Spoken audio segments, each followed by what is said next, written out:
ਸਤਿ ਸ੍ਰੀ ਅਕਾਲ। ਤੁਸੀਂ ਵੇਖ ਰਹੇ ਹੋ ਪੰਜਾਬ ਮੇਲ USA TV। ਮੈਂ ਹਾਂ ਕਮਲਪ੍ਰੀਤ ਸਿੰਘ ਤੇ ਲੈ ਕੇ ਹਾਜ਼ਰ ਹਾਂ ਦੁਨੀਆ ਭਰ ਦੀਆਂ ਚੋਣਵੀਆਂ ਖਬਰਾਂ। ਜਿਨਸੀ ਸ਼ੋਸ਼ਣ ਦੇ ਇਲਜ਼ਾਮ ਤਹਿਤ ਟੋਰਾਂਟੋ ਪੁਲਿਸ ਨੇ 68 ਸਾਲਾ ਭਾਰਤੀ ਮੂਲ ਦੇ ਸਵਾਮੀ ਪੁਸ਼ਕਰਾਨੰਦ ਨੂੰ ਕੀਤਾ ਗ੍ਰਿਫਤਾਰ। ਸਾਬਕਾ ਰਾਸ਼ਟਰਪਤੀ ਅਤੇ ਡੈਮੋਕ੍ਰੈਟਿਕ ਪਾਰਟੀ ਦੇ ਮੈਂਬਰ ਬਰਾਕ ਓਬਾਮਾ ਨੇ ਕੋਰੋਨਾ ਵਾਇਰਸ ਨੂੰ ਲੈ ਕੇ ਰਾਸ਼ਟਰਪਤੀ ਟਰੰਪ ਤੇ ਬੋਲਿਆ ਜ਼ੋਰਦਾਰ ਹਮਲਾ। ਰਾਸ਼ਟਰਪਤੀ ਡੋਨਾਲਡ ਟਰੰਪ ਦੇ ਪ੍ਰਸ਼ਾਸਨ ਨੇ ਤਾਇਵਾਨ ਲਈ $1 ਅਰਬ ਤੋਂ ਜ਼ਿਆਦਾ ਦੇ ਹਥਿਆਰਾਂ ਦੀ ਵਿਕਰੀ ਨੂੰ ਦਿੱਤੀ ਮਨਜ਼ੂਰੀ। ਪਾਕਿਸਤਾਨ ਨੇ ਬ੍ਰਿਟਨ ਨੂੰ ਤੀਜੀ ਵਾਰ ਸਾਬਕਾ ਪ੍ਰਧਾਨ ਮੰਤਰੀ ਨਵਾਜ਼ ਸ਼ਰੀਫ ਨੂੰ ਵਾਪਸ ਭੇਜਣ ਦੀ ਕੀਤੀ ਅਪੀਲ। ਬ੍ਰਿਟਿਸ਼ ਪ੍ਰਧਾਨ ਮੰਤਰੀ ਬੋਰਿਸ ਜੌਨਸਨ ਨੇ ਕਥਿਤ ਤੌਰ ਤੇ ਘੱਟ ਤਨਖਾਹ ਦੇ ਕਾਰਨ ਅਸਤੀਫਾ ਦੇਣ ਦੇ ਦਿੱਤੇ ਸੰਕੇਤ। ਡੋਨਾਲਡ ਟਰੰਪ ਅਤੇ ਉਹਨਾਂ ਦੀ ਸਰਕਾਰ ਦਾ H-1B ਵੀਜ਼ਾ ਪ੍ਰਤੀ ਰੁਖ ਲਗਾਤਾਰ ਹੋ ਰਿਹਾ ਸਖਤ। ਭਾਰਤ ਸਰਕਾਰ ਨੇ ਪੜਾਅ ਦਰ ਪੜਾਅ ਢੰਗਾਂ ਨਾਲ ਅਰਥਚਾਰਾ ਖੋਲ੍ਹਣ ਦੀ ਕਵਾਇਦ 'ਚ ਵੀਜ਼ਾ ਨਿਯਮਾਂ ਤੇ ਲੱਗੀਆਂ ਪਾਬੰਦੀਆਂ 'ਚ ਦਿੱਤੀ ਕੁਝ ਢਿੱਲ।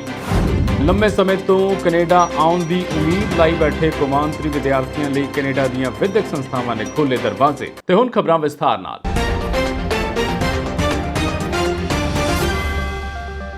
ਕੈਨੇਡਾ ਦੀ ਟੋਰਾਂਟੋ ਪੁਲਿਸ ਨੇ ਇੱਕ 68 ਸਾਲਾ ਭਾਰਤੀ ਮੂਲ ਦੇ ਸਵਾਮੀ ਪੁਸ਼ਕਰਾਨੰਦ ਨਾਂ ਦੇ ਵਿਅਕਤੀ ਨੂੰ ਗ੍ਰਿਫਤਾਰ ਕੀਤਾ ਹੈ। ਇਸ ਧਾਰਮਿਕ ਆਗੂ ਉੱਤੇ ਇਲਜ਼ਾਮ ਲੱਗੇ ਹਨ ਕਿ ਉਸ ਨੇ ਸਨ 1994 ਤੋਂ 1997 ਵਿੱਚ ਇੱਕ ਨਾਬਾਲਗ ਕੁੜੀ ਦਾ ਜਿਨਸੀ ਸ਼ੋਸ਼ਣ ਕੀਤਾ ਸੀ।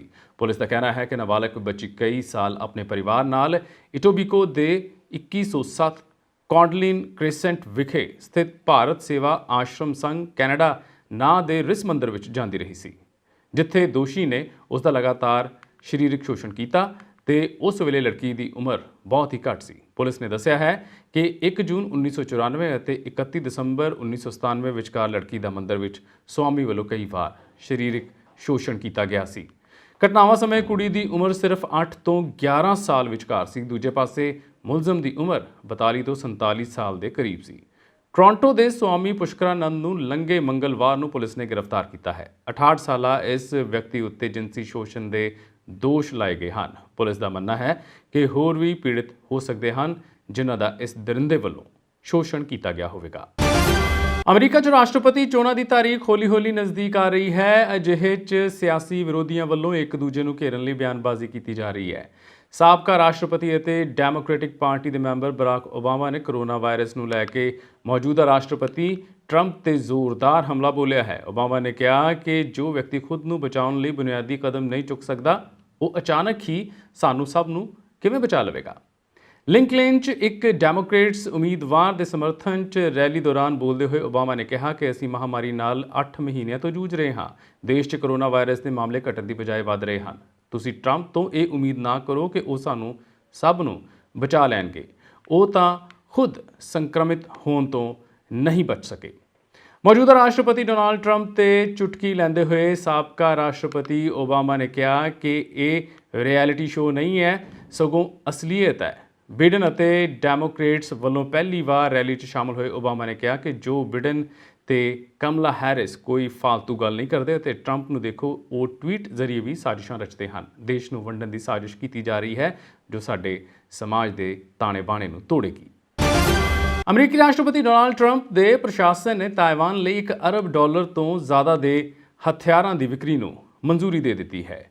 ਇਸ ਕਦਮ ਨਾਲ ਚੀਨ ਦੇ ਨਾਰਾਜ਼ ਹੋਣ ਅਤੇ ਵਾਸ਼ਿੰਗਟਨ ਅਤੇ ਬੀਜਿੰਗ ਦੇ ਵਿਚਕਾਰ ਤਣਾਅ ਵਧਣ ਦਾ ਖਦਸ਼ਾ ਹੈ, ਜੋ ਪਹਿਲਾਂ ਤੋਂ ਹੀ ਵਪਾਰ, ਤਿੱਬਤ, ਹਾਂਗਕਾਂਗ ਅਤੇ ਦੱਖਣੀ ਚੀਨ ਸਾਗਰ ਵਰਗੇ ਮੁੱਦਿਆਂ ਤੇ ਆਮੋ-ਸਾਹਮਣੇ ਹਨ। ਗ੍ਰਹਿ ਮੰਤਰਾਲੇ ਨੇ ਬੁੱਧਵਾਰ ਨੂੰ ਘੋਸ਼ਣਾ ਕੀਤੀ ਹੈ ਕਿ ਉਸਨੇ ਤਾਇਵਾਨ ਨੂੰ ਆਪਣੀ ਰੱਖਿਆ ਸਮਰੱਥਾਵਾਂ 'ਚ ਸੁਧਾਰ ਕਰਨ ਲਈ 135 ਭੂਮੀ ਤੋਂ ਦਾਗੀ ਜਾਣ ਵਾਲੀਆਂ ਮਿਜ਼ਾਈਲਾਂ ਸੰਬੰਧ ਉਪਕਰਨਾਂ ਦੀ ਵਿਕਰੀ ਅਤੇ ਸਿਖਲਾਈ ਨੂੰ ਹਰੀ ਝੰਡੀ ਦਿਖਾ ਦਿੱਤੀ ਹੈ। ਬਿਆਨ ਵਿੱਚ ਕਿਹਾ ਗਿਆ ਹੈ ਕਿ ਮਿਜ਼ਾਈਲ ਬੋਇੰਗ 'ਚ ਨਿਰਮਿਤ ਹੈ। ਬਿਆਨ 'ਚ ਵੀ ਕਿਹਾ ਗਿਆ ਹੈ ਕਿ ਪ੍ਰਸਤਾਵਿਤ ਵਿਕਰੀ ਆਪਣੇ ਸ਼ਕਤੀਸ਼ਾਲੀ ਬਲਾਂ ਨੂੰ ਆਧੁਨਿਕ ਬਣਾਉਣ ਅਤੇ ਭਰੋਸੇਯੋਗ ਰੱਖਿਆਤਮਕ ਸਮਰੱਥਾ ਬਣਾਏ ਰੱਖਣ ਲਈ ਪ੍ਰਾਪਤਕਰਤਾ ਦੇ ਕੰਟਰੋਲ ਕੋਸ਼ਿਸ਼ਾਂ ਦਾ ਸਮਰਥਨ ਕਰਦੇ ਹੋਏ ਅਮਰੀਕੀ ਰਾਸ਼ਟਰੀ ਆਰਥਿਕ ਅਤੇ ਸੁਰੱਖਿਆ ਹਿੱਤ 'ਚ ਹੈ। ਪਾਕਿਸਤਾਨ ਨੇ ਬ੍ਰਿਟਨ ਨੂੰ ਤੀਜੀ ਵਾਰ ਸਾਬਕਾ ਪ੍ਰਧਾਨ ਮੰਤਰੀ ਨਵਾਜ਼ ਸ਼ਰੀਫ ਨੂੰ ਵਾਪਸ ਭੇਜਣ ਦੀ ਅਪੀਲ ਕੀਤੀ ਹੈ। ਸ਼ਰੀਫ ਭ੍ਰਿਸ਼ਟਾਚਾਰ ਦੇ ਮਾਮਲਿਆਂ ਵਿੱਚ ਜੇਲ੍ਹ ਵਿੱਚ ਬੰਦ ਸਨ ਅਤੇ ਇਲਾਜ ਕਰਾਉਣ ਲਈ ਬ੍ਰਿਟਨ ਗਏ ਹੋਏ ਸਨ। ਪਾਕਿਸਤਾਨ ਮੁਸਲਿਮ ਲੀਗ ਨਵਾਜ਼ ਦੇ ਪ੍ਰਮੁੱਖ ਸ਼ਰੀਫ ਨੂੰ 2017 ਵਿੱਚ ਭ੍ਰਿਸ਼ਟਾਚਾਰ ਦੇ ਮਾਮਲਿਆਂ ਵਿੱਚ ਸੁਪਰੀਮ ਕੋਰਟ ਵੱਲੋਂ ਸਜ਼ਾ ਸੁਣਾਏ ਜਾਣ ਤੋਂ ਬਾਅਦ ਪ੍ਰਧਾਨ ਮੰਤਰੀ ਦੇ ਅਹੁਦੇ ਤੋਂ ਹਟਾ ਦਿੱਤਾ ਗਿਆ ਸੀ। 3 ਵਾਰ ਪ੍ਰਧਾਨ ਮੰਤਰੀ ਰਹੇ ਸ਼ਰੀਫ ਦੀ ਹਵਾਲਗੀ ਦੀ ਅਪੀਲ ਨਾਲ ਸੰਬੰਧਿਤ ਇੱਕ ਪੱਤਰ ਕਰੀਬ 3 ਹਫ਼ਤੇ ਪਹਿਲਾਂ ਇੱਥੇ ਬ੍ਰਿਟਨ ਦੇ ਹਾਈ ਕਮਿਸ਼ਨਰ ਨੂੰ ਸੌਂਪਿਆ ਗਿਆ ਸੀ। ਪਾਕਿਸਤਾਨ ਸਰਕਾਰ ਨੇ ਉਸ ਪੱਤਰ ਦੇ ਜ਼ਰੀਏ ਬ੍ਰਿਟਨ ਦੇ ਅਧਿਕਾਰੀਆਂ ਨੂੰ ਸ਼ਰੀਫ ਦਾ ਯਾਤਰਾ ਵੀਜ਼ਾ ਰੱਦ ਕਰਨ ਤੇ ਵਿਚਾਰ ਕਰਨ ਦੀ ਅਪੀਲ ਕੀਤੀ। ਸ਼ਰੀਫ ਪਿਛਲੇ ਸਾਲ ਨਵੰਬਰ ਵਿੱਚ ਇਲਾਜ ਦੇ ਲਈ ਲੰਡਨ ਵਿੱਚ ਹਨ। ਬ੍ਰਿਟਨ ਦੇ 1974 ਦੇ ਇਮੀਗ੍ਰੇਸ਼ਨ ਕਾਨੂੰਨਾਂ ਦੇ ਮੁਤਾਬਿਕ 4 ਸਾਲ ਤੋਂ ਵੱਧ ਸਮੇਂ ਦੇ ਸਜ਼ਾ ਪਾਏ ਵਿਅਕਤੀ ਨੂੰ ਉਸ ਦੇ ਮੂਲ ਦੇਸ਼ ਭੇਜਣ ਦੀ ਵਿਵਸਥਾ ਹੈ। ਜਵਾਬਦੇਹੀ ਅਤੇ ਅੰਦਰੂਨੀ ਮਾਮਲਿਆਂ ਦੇ ਲਈ ਪ੍ਰਧਾਨ ਮੰਤਰੀ ਇਮਰਾਨ ਖਾਨ ਦੇ ਸਲਾਹਕਾਰ ਸ਼ਹਿਜ਼ਾਦ ਅਕਬਰ ਨੇ ਇਸ ਗੱਲ ਦੀ ਪੁਸ਼ਟੀ ਕੀਤੀ ਕਿ ਸਰਕਾਰ ਬ੍ਰਿਟਨ ਦੇ ਅਧਿਕਾਰੀਆਂ ਨੂੰ 3 ਵਾਰ ਨਵਾਜ਼ ਸ਼ਰੀਫ ਦੀ ਹਵਾਲਗੀ ਦੀ ਅਪੀਲ ਕਰ ਚੁੱਕੀ ਹੈ। ਬ੍ਰਿਟਿਸ਼ ਪ੍ਰਧਾਨ ਮੰਤਰੀ ਬੋਰਿਸ ਜੌਨਸਨ ਨੇ ਕਥਿਤ ਤੌਰ ਤੇ ਘੱਟ ਤਨਖਾਹ ਦੇ ਕਾਰਨ ਅਸਤੀਫਾ ਦੇਣ ਦੇ ਸੰਕੇਤ ਦਿੱਤੇ ਹਨ। ਯੂਕੇ ਪੀਐਮ ਦਾ ਕਹਿਣਾ ਹੈ ਕਿ ਉਹਨਾਂ ਨੂੰ ਆਪਣੇ ਪਿਛਲੇ ਪੇਸ਼ੇ ਦੀ ਤੁਲਨਾ ਵਿੱਚ ਬਤੌਰ ਪੀਐਮ ਘੱਟ ਤਨਖਾਹ ਮਿਲਦੀ ਹੈ। ਉਹ ਇੰਨੀ ਤਨਖਾਹ ਵਿੱਚ ਗੁਜ਼ਾਰਾ ਨਹੀਂ ਕਰ ਸਕਦੇ। ਪ੍ਰਧਾਨ ਮੰਤਰੀ ਤੋਂ ਪਹਿਲਾਂ ਦੀ ਟੈਲੀਗ੍ਰਾਫ ਦੇ ਨਾਲ ਬਤੌਰ ਜੁੜੇ ਰਹੇ ਜੌਨਸਨ ਕਰੀਬ 2.63 ਕਰੋੜ ਸਾਲਾਨਾ ਕਮਾਉਂਦੇ ਸਨ। ਇੱਕ ਟੋਰੀ ਸਾਂਸਦ ਨੇ ਕਿਹਾ ਕਿ ਜੌਨਸਨ ਇੱਕ ਅਖਬਾਰ ਦੇ ਕਾਲਮ ਲੇਖਕ ਵਜੋਂ ਇੱਕ ਮਹੀਨੇ ਵਿੱਚ ਮੌਜੂਦਾ ਤਨਖਾਹ ਦੀ ਤੁਲਨਾ ਵਿੱਚ ਜ਼ਿਆਦਾ ਕਮਾਉਂਦੇ ਸਨ। ਜੌਨਸਨ ਬ੍ਰੈਗਜ਼ਿਟ ਦਾ ਹੱਲ ਕੱਢਣ ਲਈ 6 ਮਹੀਨੇ ਦਾ ਸਮਾਂ ਚਾਹੁੰਦੇ ਹਨ। ਗੌਰਤਲਬ ਹੈ ਕਿ ਜੌਨਸਨ ਕੋਲ ਘੱਟੋ-ਘੱਟ 6 ਬੱਚੇ ਹਨ, ਜਿਨ੍ਹਾਂ ਵਿੱਚੋਂ ਕੁਝ ਵੱਡੇ ਹੋ ਚੁੱਕੇ ਹਨ। ਉਹਨਾਂ ਬੱਚਿਆਂ ਨੂੰ ਵਿੱਤੀ ਮਦਦ ਦੀ ਲੋੜ ਹੈ। ਟੈਬਲਾਈਡ ਨੇ ਇੱਕ ਸਾਂਸਦ ਦੇ ਹਵਾਲੇ ਨਾਲ ਕਿਹਾ ਕਿ ਉਹਨਾਂ ਨੇ ਸਾਬਕਾ ਪਤਨੀ ਮਰੀਨਾ ਵੀਲਰ ਨੂੰ ਉਹਨਾਂ ਦੇ ਤਲਾਕ ਦੇ ਸੌਦੇ ਦੇ ਹਿੱਸੇ ਦੇ ਰੂਪ ਵਿੱਚ ਭੁਗਤਾਨ ਵੀ ਕਰਨਾ ਹੈ। ਰਿਪੋਰਟ ਮੁਤਾਬਕ ਟੌਰੀ ਪਾਰਟੀ ਦੇ ਨੇਤਾ ਬਣਨ ਤੋਂ ਪਹਿਲਾਂ ਜੌਨਸਨ ਦੀ ਟੈਲੀਗ੍ਰਾਫ ਦੇ ਨਾਲ ਕਰੀਬ 2.63 ਕਰੋੜ ਪ੍ਰਤੀ ਸਾਲ ਦੀ ਤਨਖਾਹ ਤੇ ਸਨ। ਇਸ ਦੇ ਇਲਾਵਾ ਇੱਕ ਮਹੀਨੇ ਵਿੱਚ 2 ਸਪੀਚ ਦੇ ਕੇ 1.53 ਕਰੋੜ ਰੁਪਏ ਉਹ ਕਮਾ ਲੈਂਦੇ ਸਨ। ਡੋਨਾਲਡ ਟਰੰਪ ਅਤੇ ਉਹਨਾਂ ਦੀ ਸਰਕਾਰ ਦਾ H1B ਵੀਜ਼ਾ ਪ੍ਰਤੀ ਰੁਖ ਲਗਾਤਾਰ ਸਖਤ ਹੋ ਰਿਹਾ ਹੈ। ਅਮਰੀਕਾ ਦੇ ਵਿਦੇਸ਼ ਵਿਭਾਗ ਨੇ ਬੁੱਧਵਾਰ ਨੂੰ H1B ਵੀਜ਼ਾ ਸੰਬੰਧੀ ਨਵਾਂ ਪ੍ਰਸਤਾਵ ਪੇਸ਼ ਕੀਤਾ। ਇਸ ਪ੍ਰਸਤਾਵ ਵਿੱਚ ਅਮਰੀਕੀ ਵਿਦੇਸ਼ ਵਿਭਾਗ ਨੇ ਸਰਕਾਰ ਨੂੰ H1B ਸਪੈਸ਼ਲਿਟੀ ਅਸਥਾਈ ਬਿਜ਼ਨਸ ਵੀਜ਼ਾ ਜਾਰੀ ਨਾ ਕਰਨ ਲਈ ਕਿਹਾ ਹੈ। ਡੋਨਾਲਡ ਟਰੰਪ ਪ੍ਰਸ਼ਾਸਨ ਜੇਕਰ ਇਸ ਪ੍ਰਸਤਾਵ ਨੂੰ ਮਨਜ਼ੂਰੀ ਦੇ ਦਿੰਦਾ ਹੈ ਤਾਂ ਭਾਰਤੀਆਂ ਤੇ ਖਾਸ ਤੌਰ ਤੇ ਇਸ ਦਾ ਅਸਰ ਹੋਵੇਗਾ। ਇਸ ਪ੍ਰਸਤਾਵ ਨੂੰ ਮਨਜ਼ੂਰੀ ਮਿਲਣ ਨਾਲ ਕਰੀਬ 8000 ਵਿਦੇਸ਼ੀ ਕਾਮੇ ਹਰੇਕ ਸਾਲ ਪ੍ਰਭਾਵਿਤ ਹੋਣਗੇ। ਇਹਨਾਂ ਵਿੱਚ ਜ਼ਿਆਦਾਤਰ ਗਿਣਤੀ ਭਾਰਤ ਦੇ ਲੋਕਾਂ ਦੀ ਹੀ ਹੋਵੇਗੀ। ਖਾਸ ਤੌਰ ਤੇ ਉਹਨਾਂ ਕੰਪਨੀਆਂ ਤੇ ਵੀ ਅਸਰ ਪਵੇਗਾ ਜੋ H1B ਵੀਜ਼ਾ ਤੇ ਤਕਨੀਕੀ ਪੇਸ਼ੇਵਰਾਂ ਨੂੰ ਅਮਰੀਕਾ ਭੇਜਦੀਆਂ ਹਨ। ਗੌਰਤਲਬ ਹੈ ਕਿ H1B ਵੀਜ਼ਾ ਅਮਰੀਕੀ ਕੰਪਨੀਆਂ ਨੂੰ ਦੇਸ਼ ਵਿੱਚ ਤਕਨਾਲੋਜੀ ਪੇਸ਼ੇਵਰਾਂ ਨੂੰ ਛੋਟੇ ਕਾਰਜਕਾਲ ਲਈ ਬੁਲਾਉਣ ਅਤੇ ਸਾਈਟ ਤੇ ਜਾ ਕੇ ਕੰਮ ਕਰਨ ਦੀ ਇਜਾਜ਼ਤ ਦਿੰਦਾ ਹੈ। ਅਮਰੀਕੀ ਵਿਦੇਸ਼ ਵਿਭਾਗ ਦਾ ਕਹਿਣਾ ਹੈ ਕਿ ਅਜਿਹੇ ਵਿੱਚ ਨਵਾਂ ਪ੍ਰਸਤਾਵ ਮਨਜ਼ੂਰ ਹੋਣ ਨਾਲ ਅਮਰੀਕੀ ਕੰਪਨੀਆਂ ਨੂੰ ਆਪਣੇ ਕਾਮਿਆਂ ਨੂੰ ਉਤਸ਼ਾਹਿਤ ਕਰਨ ਦਾ ਮੌਕਾ ਮਿਲੇਗਾ। ਅਮਰੀਕਾ ਵਿੱਚ 3 ਨਵੰਬਰ ਨੂੰ ਰਾਸ਼ਟਰਪਤੀ ਅਹੁਦੇ ਲਈ ਚੋਣਾਂ ਹੋਣੀਆਂ ਹਨ। ਅਜਿਹੇ ਵਿੱਚ ਇਸ ਕਦਮ ਨੂੰ ਚੋਣਾਂ ਨਾਲ ਜੋੜ ਕੇ ਦੇਖਿਆ ਜਾ ਰਿਹਾ ਹੈ। ਇਸੇ ਮਹੀਨੇ ਟਰੰਪ ਪ੍ਰਸ਼ਾਸਨ ਨੇ ਸਥਾਨਕ ਕਾਮਿਆਂ ਦੀ ਸੁਰੱਖਿਆ ਦੇ ਲਈ ਚੋਣਾਂ ਤੋਂ ਪਹਿਲਾਂ H1B ਵੀਜ਼ਾ ਸੰਬੰਧੀ ਨਵੀਆਂ ਪਾਬੰਦੀਆਂ ਲਗਾਈਆਂ। ਭਾਰਤ ਸਰਕਾਰ ਨੇ ਪੜਾਅ ਦਰ ਪੜਾਅ ਢੰਗਾਂ ਨਾਲ ਅਰਥਚਾਰਾ ਖੋਲ੍ਹਣ ਦੀ ਕਵਾਇਦ 'ਚ ਵੀਜ਼ਾ ਨੇਮਾਂ ਤੇ ਲੱਗੀਆਂ ਪਾਬੰਦੀਆਂ 'ਚ ਕੁਝ ਢਿੱਲ ਦਿੱਤੀ ਹੈ। ਸਰਕਾਰ ਨੇ ਵਿਦੇਸ਼ਾਂ 'ਚ ਰਹਿੰਦੇ ਭਾਰਤੀ OCI ਅਤੇ ਭਾਰਤੀ ਮੂਲ ਦੇ ਲੋਕਾਂ PIO ਕਾਰਡ ਧਾਰਕਾਂ ਨੂੰ ਵੀਜ਼ਾ ਦੇਣ ਦੀ ਮਨਜ਼ੂਰੀ ਦੇ ਦਿੱਤੀ ਹੈ। ਗ੍ਰਹਿ ਮੰਤਰਾਲੇ ਵੱਲੋਂ ਜਾਰੀ ਕੀਤੀਆਂ ਛੋਟਾਂ 'ਚ ਵਿਦੇਸ਼ੀ ਵਿਦਿਆਰਥੀਆਂ ਤੇ ਕਾਰੋਬਾਰੀਆਂ ਨੂੰ ਵੀ ਭਾਰਤ ਆਉਣ ਲਈ ਵੀਜ਼ਾ ਜਾਰੀ ਕੀਤਾ ਜਾਵੇਗਾ। ਹਾਲਾਂਕਿ ਸਰਕਾਰ ਨੇ ਸੈਲਾਨੀ ਵੀਜ਼ਾ ਤੇ ਪਾਬੰਦੀ ਬਰਕਰਾਰ ਰੱਖੀ ਹੈ।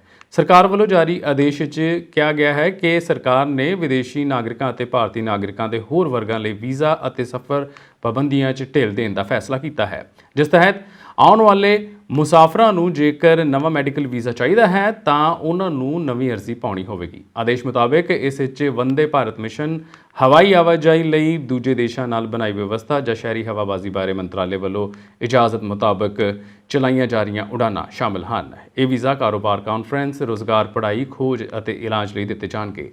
ਇਹਨਾਂ ਮੁਸਾਫਰਾਂ ਨੂੰ ਸਿਹਤ ਮੰਤਰਾਲੇ ਦੀਆਂ ਕੋਰੋਨਾ ਸੇਧਾਂ ਦੀ ਪਾਲਣਾ ਕਰਨੀ ਹੋਵੇਗੀ। ਗ੍ਰਹਿ ਮੰਤਰਾਲੇ ਦੀਆਂ ਹਦਾਇਤਾਂ ਮੁਤਾਬਕ ਭਾਰਤ ਆਉਣ ਵਾਲੇ ਵਿਦੇਸ਼ੀ ਨਾਗਰਿਕਾਂ ਨੂੰ ਅਟੈਂਡ ਦੇ ਨਾਲ ਮੈਡੀਕਲ ਵੀਜ਼ਾ ਲਈ ਦਰਖਾਸਤ ਦੇਣੀ ਹੋਵੇਗੀ। ਸਰਕਾਰ ਵੱਲੋਂ ਜਿਨ੍ਹਾਂ ਵਰਗਾਂ ਨੂੰ ਵੀਜ਼ਾ ਪਾਬੰਦੀਆਂ ਤੋਂ ਛੋਟ ਦਿੱਤੀ ਗਈ ਹੈ ਉਹ ਹਵਾਈ ਅਤੇ ਸਮੁੰਦਰੀ ਰਸਤੇ ਰਾਹੀਂ ਭਾਰਤ ਆ ਸਕਦੇ ਹਨ।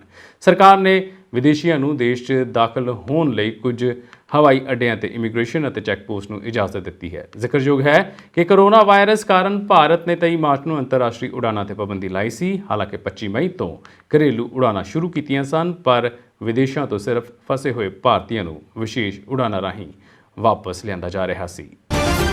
ਲੰਬੇ ਸਮੇਂ ਤੋਂ ਕੈਨੇਡਾ ਆਉਣ ਦੀ ਉਮੀਦ ਲਾਈ ਬੈਠੇ ਕੌਮਾਂਤਰੀ ਵਿਦਿਆਰਥੀਆਂ ਲਈ ਕੈਨੇਡਾ ਦੀਆਂ ਵਿਦਿਅਕ ਸੰਸਥਾਵਾਂ ਨੇ ਦਰਵਾਜ਼ੇ ਖੋਲ੍ਹ ਦਿੱਤੇ ਹਨ ਕਿਉਂਕਿ ਲਿਬਰਲ ਸਰਕਾਰ ਨੇ ਵਿਦਿਅਕ ਸੰਸਥਾਵਾਂ ਨੂੰ ਕੌਮਾਂਤਰੀ ਵਿਦਿਆਰਥੀਆਂ ਨੂੰ ਸੱਦਣ ਦੀ ਇਜਾਜ਼ਤ ਦੇ ਦਿੱਤੀ ਹੈ। 20 ਅਕਤੂਬਰ ਤੋਂ ਪਹਿਲਾਂ ਸਿਰਫ ਉਹ ਕੌਮਾਂਤਰੀ ਵਿਦਿਆਰਥੀ ਕੈਨੇਡਾ ਆ ਸਕਦੇ ਸਨ ਜਿਨ੍ਹਾਂ ਕੋਲ 18 ਮਾਰਚ 2020 ਤੱਕ ਦਾ ਜਾਇਜ਼ ਸਟੱਡੀ ਪਰਮਿਟ ਸੀ ਕਿਉਂਕਿ ਇਸ ਤਾਰੀਖ ਤੋਂ ਬਾਅਦ ਕੈਨੇਡਾ ਵਿੱਚ ਕੋਰੋਨਾ ਵਾਇਰਸ ਯਾਤਰਾ ਪਾਬੰਦੀਆਂ ਲਾਗੂ ਹੋ ਗਈਆਂ ਸਨ। ਹੁਣ ਡੈਜ਼ਿਗਨੇਟਿਡ ਲਰਨਿੰਗ ਇੰਸਟੀਟਿਊਸ਼ਨਸ ਨੂੰ ਪ੍ਰਵਾਨਗੀ ਮਿਲ ਗਈ ਹੈ ਕਿ ਉਹ ਸਟੱਡੀ ਪਰਮਿਟ ਪ੍ਰਾਪਤ ਕੌਮਾਂਤਰੀ ਵਿਦਿਆਰਥੀਆਂ ਨੂੰ ਤਰੀਕ ਦੀ ਪਰਵਾਹ ਕੀਤੇ ਬਗੈਰ ਕੈਨੇਡਾ ਸੱਦ ਸਕਦੀਆਂ ਹਨ।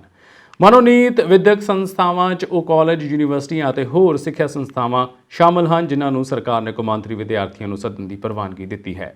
ਕੈਨੇਡਾ ਆਉਣ ਵਾਲੇ ਕੌਮਾਂਤਰੀ ਵਿਦਿਆਰਥੀਆਂ ਕੋਲ ਜਾਇਜ਼ ਸਟੱਡੀ ਪਰਮਿਟ ਜਾਂ ਲੈਟਰ ਆਫ ਇੰਟਰੋਡਕਸ਼ਨ ਹੋਣਾ ਜ਼ਰੂਰੀ ਹੈ ਜਿਸ ਤੋਂ ਇਹ ਪਤਾ ਲੱਗ ਸਕੇ ਕਿ ਵਿਦਿਆਰਥੀਆਂ ਨੂੰ ਸਟੱਡੀ ਪਰਮਿਟ ਦੀ ਪ੍ਰਵਾਨਗੀ ਦਿੱਤੀ ਗਈ ਹੈ ਜਿਸ ਵਿਦਿਆਰਥੀ ਕੋਲ ਸਾਰੇ ਦਸਤਾਵੇਜ਼ ਹਨ ਅਤੇ ਉਸ ਵੱਲੋਂ ਜਿਸ ਸਿੱਖਿਆ ਸੰਸਥਾ ਵਿੱਚ ਦਾਖਲਾ ਲਿਆ ਜਾ ਰਿਹਾ ਹੈ ਉਹ ਫੈਡਰਲ ਸਰਕਾਰ ਵੱਲੋਂ ਮਨੋਨੀਤ ਵਿਦਿਅਕ ਸੰਸਥਾ ਸੂਚੀ ਵਿੱਚ ਸ਼ਾਮਲ ਹੈ ਤਾਂ ਉਹ ਪੜ੍ਹਾਈ ਲਈ ਕੈਨੇਡਾ ਦੀ ਧਰਤੀ ਤੇ ਪੈਰ ਰੱਖ ਸਕਦਾ ਹੈ। ਅਮਰੀਕਾ ਦੇ ਵਿਦੇਸ਼ ਮੰਤਰੀ ਮਾਈਕ ਪੋਂਪੀਓ ਅਗਲੇ ਹਫ਼ਤੇ ਭਾਰਤ ਦੌਰੇ ਤੇ ਆ ਰਹੇ ਹਨ। ਇਸ ਦੌਰਾਨ ਅਮਰੀਕਾ ਅਤੇ ਭਾਰਤ ਦੇ ਵਿਚਾਲੇ 2+2 ਵਾਰਤਾ ਵਿੱਚ ਇੰਡੋ ਪੈਸੀਫਿਕ ਖੇਤਰ ਵਿੱਚ ਖੜੀ ਚੁਣੌਤੀਆਂ ਅਤੇ ਉਹਨਾਂ ਨਾਲ ਨਿਪਟਣ ਦੇ ਹੱਲ ਤੇ ਚਰਚਾ ਕੀਤੀ ਜਾਵੇਗੀ। ਜਾਣਕਾਰਾਂ ਦੀ ਮੰਨੀਏ ਤਾਂ ਇਸ ਪੂਰੀ ਚਰਚਾ ਦੇ ਕੇਂਦਰ ਵਿੱਚ ਚੀਨ ਹੋਵੇਗਾ। ਚੀਨ ਨੂੰ ਕਾਬੂ ਕਰਨ ਦੀ ਰਣਨੀਤੀ ਤੇ ਇਸ ਚਰਚਾ ਵਿੱਚ ਗੰਭੀਰਤਾ ਨਾਲ ਵਿਚਾਰ ਕੀਤਾ ਜਾਵੇਗਾ। ਪਿਛਲੇ ਕੁਝ ਸਮੇਂ ਤੋਂ ਭਾਰਤ ਦੇ ਨਾਲ-ਨਾਲ ਅਮਰੀਕਾ ਨੂੰ ਵੀ ਚੀਨ ਆਪਣੇ ਤੇਵਰ ਦਿਖਾ ਰਿਹਾ ਹੈ। ਮਾਈਕ ਪੋਂਪੀਓ ਨੇ ਭਾਰਤ ਆਉਣ ਦੀ ਜਾਣਕਾਰੀ ਅਮਰੀਕਾ ਦੇ ਰੱਖਿਆ ਸਕੱਤਰ ਮਾਰਕ ਐਸਪਰ ਨੇ ਦਿੱਤੀ ਹੈ। ਉਹ ਵੀ ਵਿਦੇਸ਼ ਮੰਤਰੀ ਦੇ ਨਾਲ ਭਾਰਤ ਦੀ ਯਾਤਰਾ ਤੇ ਆ ਰਹੇ ਹਨ। ਭਾਰਤ ਅਤੇ ਅਮਰੀਕਾ ਦੇ ਵਿੱਚ ਹੋਣ ਜਾ ਰਹੀ 2+2 ਮੰਤਰੀ ਪੱਧਰੀ ਗੱਲਬਾਤ ਤੋਂ ਪਹਿਲਾਂ ਅਮਰੀਕਾ ਦੇ ਰੱਖਿਆ ਮੰਤਰੀ ਮਾਰਕ ਐਸਪਰ ਨੇ ਮੰਗਲਵਾਰ ਨੂੰ ਕਿਹਾ ਕਿ ਭਾਰਤ ਇਸ ਸ਼ਤਾਬਦੀ ਵਿੱਚ ਹਿੰਦ ਪ੍ਰਸ਼ਾਂਤ ਖੇਤਰ ਵਿੱਚ ਅਮਰੀਕਾ ਦਾ ਸਭ ਤੋਂ ਮਹੱਤਵਪੂਰਨ ਹਿੱਸੇਦਾਰ ਹੋਵੇਗਾ। ਐਸਪਰ ਨੇ ਮੰਗਲਵਾਰ ਨੂੰ ਵਾਸ਼ਿੰਗਟਨ ਵਿੱਚ ਕਿਹਾ ਕਿ ਉਹ ਅਤੇ ਵਿਦੇਸ਼ ਮੰਤਰੀ ਮਾਈਕ ਪੋਂਪੀਓ ਅਗਲੇ ਹਫ਼ਤੇ ਆਪਣੇ ਭਾਰਤੀ ਹਮਰੁਤਬਿਆਂ ਰਾਜਨਾਥ ਸਿੰਘ ਅਤੇ ਐਸ ਜੈਸ਼ੰਕਰ ਦੇ ਨਾਲ 2+2 ਬੈਠਕ ਦੇ ਲਈ ਨਵੀਂ ਦਿੱਲੀ ਜਾਣਗੇ। ਹਾਲਾਂਕਿ ਇਸ 2+2 ਬੈਠਕ ਦੀਆਂ ਤਰੀਕਾਂ ਦਾ ਅਧਿਕਾਰਿਕ ਐਲਾਨ ਨਹੀਂ ਕੀਤਾ ਗਿਆ ਹੈ। ਇਹ ਭਾਰਤ ਦੇ ਨਾਲ ਦੂਜੀ ਜਦਕਿ ਦੋਵੇਂ ਦੇਸ਼ਾਂ ਦੇ ਵਿੱਚ ਤੀਜੀ 2+2 ਬੈਠਕ ਹੋਵੇਗੀ ਤੇ ਇਹ ਬੇहद ਮਹੱਤਵਪੂਰਨ ਹੈ। ਆਸਟ੍ਰੇਲੀਆ ਵਿੱਚ ਪੜ੍ਹਾਈ ਕਰਨ ਦੇ ਚਾਹਵਾਨ ਵਿਦਿਆਰਥੀਆਂ ਲਈ ਵੱਡੀ ਖਬਰ ਹੈ। ਹੁਣ ਆਸਟ੍ਰੇਲੀਆਈ ਸਰਕਾਰ ਨੇ ਅੰਤਰਰਾਸ਼ਟਰੀ ਵਿਦਿਆਰਥੀਆਂ ਦੀ ਦੱਖਣੀ ਆਸਟ੍ਰੇਲੀਆ ਵਿੱਚ ਪਰਤਣ ਦੀ ਇੱਕ ਯੋਜਨਾ ਨੂੰ ਮਨਜ਼ੂਰੀ ਦੇ ਦਿੱਤੀ ਹੈ। ਇਹ ਯੋਜਨਾ ਜੋ ਕਿ Adelaide university, south Australia university ਅਤੇ ਫਲਿੰਡਰਜ਼ ਯੂਨੀਵਰਸਿਟੀ ਦੁਆਰਾ ਪ੍ਰਸਤਾਵਿਤ ਕੀਤੀ ਗਈ ਸੀ ਦੇ ਤਹਿਤ 300 ਅੰਤਰਰਾਸ਼ਟਰੀ ਵਿਦਿਆਰਥੀ ਨਵੰਬਰ ਅਤੇ ਜਨਵਰੀ ਦੇ ਦਰਮਿਆਨ ਇਸ ਰਾਜ ਲਈ ਉਡਾਨ ਭਰਨਗੇ। ਦੱਖਣੀ ਆਸਟ੍ਰੇਲੀਆ ਵਿੱਚ ਪਹੁੰਚਣ ਤੇ ਉਹਨਾਂ ਨੂੰ ਕਲਾਸਾਂ ਵਿੱਚ ਸ਼ਾਮਲ ਹੋਣ ਤੋਂ ਪਹਿਲਾਂ 14 ਦਿਨਾਂ ਦੀ ਵੱਖਰੀ ਇਕਾਂਤਵਾਸ ਮਿਆਦ ਵਿੱਚ ਰਹਿਣਾ ਪਵੇਗਾ। ਤੇ ਇਹ ਸਨ ਦੁਨੀਆ ਭਰ ਦੀਆਂ ਚੋਣਵੀਆਂ ਖਬਰਾਂ। ਜ਼ਿਆਦਾ ਖਬਰਾਂ ਦੀ ਜਾਣਕਾਰੀ ਦੇ ਲਈ ਤੁਸੀਂ ਬਨੇ ਰਹੋ ਪੰਜਾਬ ਮੇਲ USA TV ਦੇ ਨਾਲ। ਧੰਨਵਾਦ।